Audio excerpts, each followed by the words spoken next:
নাজিরপুর উপজেলার সাবেক প্রকৌশলী মোহাম্মদ জাকির হোসেন মিয়ার বিরুদ্ধে নানান ধরনের অনিয়ম ও দুর্নীতির অভিযোগে বিভিন্ন পত্রপত্রিকা এবং মিডিয়াতে আসে। সেই পরিপ্রেক্ষিতেই আজকে দুর্নীতি দমন কমিশন জেলা কার্যালয় পিরোজপুর থেকে একটা এনফোর্সমেন্ট অভিযান পরিচালনা করা হয়েছে। মূলত তার বিরুদ্ধে আনিত অভিযোগগুলো গণপূর্বকভাবে আমরা তথ্য অনুসন্ধান করছি এবং বেশ কিছু ফাইন্ডিংস আমরা পেয়েছি।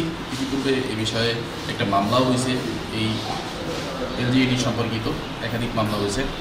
তো আমরা এই জাকির হোসেন সাহেবের যে এনার স্পেসিফিক যে বিষয়গুলো ছিল সেই বিষয়গুলো তথ্য অনুসন্ধানের জন্য আজকে এখানে আসছে।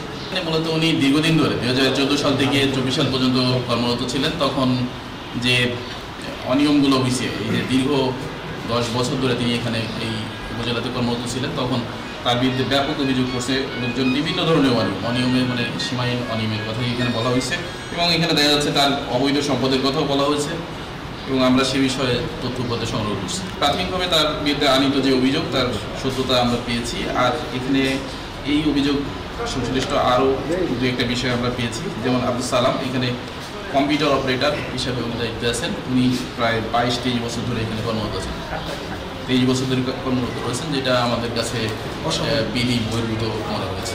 আমরা প্রাথমিক বিদ্যালয়ের এই বিষয়টা স্পেসিফিকভাবে দেখছি। আমরা এই বিষয়ে রেকর্ডপত্র সংগ্রহ করছি।